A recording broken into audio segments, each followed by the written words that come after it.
Ce n'est pas un hasard. Il s'agit bien du plan de temple d'Amon-Ré à Luxor, répliqué avec fidélité au Louvre et dans les jardins des Tuileries en plein cœur de Paris. Pourquoi la civilisation égyptienne a-t-elle disparu?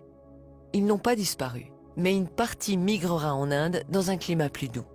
Ceux qui sont restés sur place ont préservé le secret de leur savoir, mais leur pacifisme leur a été fatal. Ils n'avaient pas développé d'armée puissante. Tous ceux qui visitaient l'Égypte repartaient éblouis par le pays des Lumières. Au fil des siècles, le savoir d'Imhotep et des Égyptiens s'échappera et se propagera à travers le monde entier. Leur savoir ne sera pas perdu. Il sera partagé, parfois pris de force par les Perses, les Grecs, les Philistins, les Romains, le monde entier.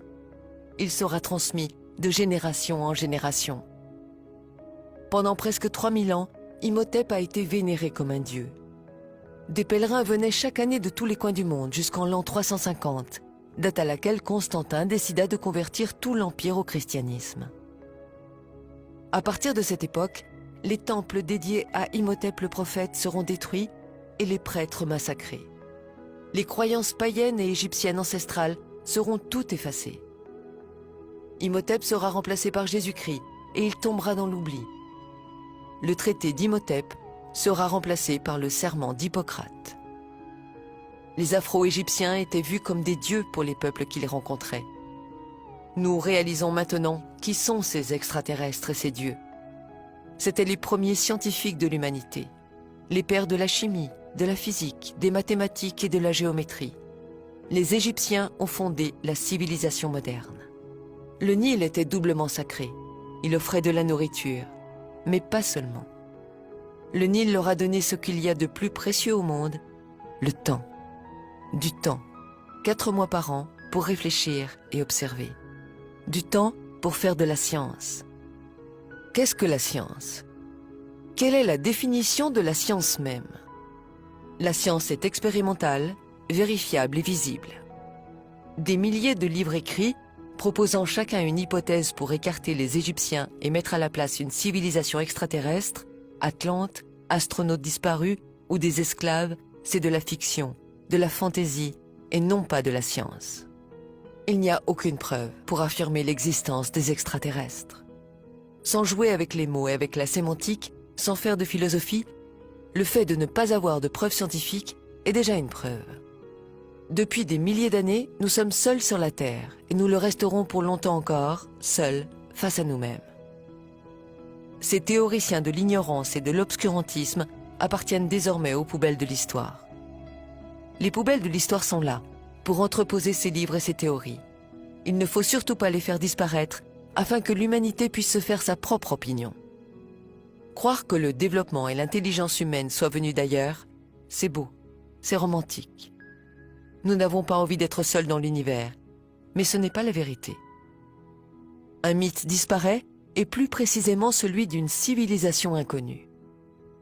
La vérité, c'est que cette civilisation, mystérieuse et grandement développée, est l'Égypte. S'il y a une vérité obscurcie, c'est que cette Égypte est nègre.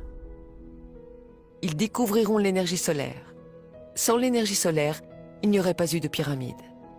Les Afro-Égyptiens ont découvert que la Terre était ronde. Et ils ont été les premiers à l'avoir parcourue et explorée de long en large. À chaque fois qu'une civilisation a été mise en contact avec l'Égypte, des temples ont surgi et elle a été propulsée en avant. Un mythe est né, celui de la pierre taillée. L'humanité s'est construite avec du béton et non pas avec de la pierre taillée. L'histoire antique de l'Égypte, de l'Afrique, de l'Asie et de l'Amérique est à réécrire entièrement. Avant les sculptures de Michel-Ange, il y avait la perfection égyptienne. Vous avez dit le sourire mystérieux de la Joconde? Regardez plutôt le sourire énigmatique de Ramsès II. Vous cherchez les Atlantes? Les voici. Ils sont en Égypte.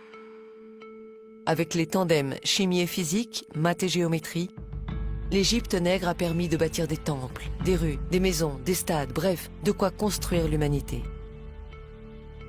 Ils ont posé les piliers de la science, le premier alphabet et son art, la philosophie, la médecine, les religions. Ils sont à l'origine des cultures du monde. Ils ont créé les cultures du monde. C'est cela le plus grand mystère de l'humanité. Là où ils mettaient les pieds pour se reposer, ils bâtissaient un temple et plus tard une ville était née. Posons la bonne question. Devait-on en finir avec le mystère des pyramides entretenues par certains égyptologues? L'Égypte a une tâche importante, celle de préserver le berceau de l'humanité. Il est du devoir de tous les pays de l'aider, car si vous n'avez pas de passé, vous n'aurez pas de futur. Imhotep a été le plus grand scientifique de l'humanité. Et les nègres d'Afrique ont donné leur savoir, la chimie, l'architecture, la géométrie, les mathématiques à tous les autres peuples. Et en retour, qu'a-t-elle reçu en récompense? Des siècles d'esclavage, de souffrance, la misère, les massacres, et ça n'en finit pas. Le pillage et l'insulte envers l'Afrique continuent. Et si enfin on mettait tout en commun? Il est temps que l'humanité grandisse.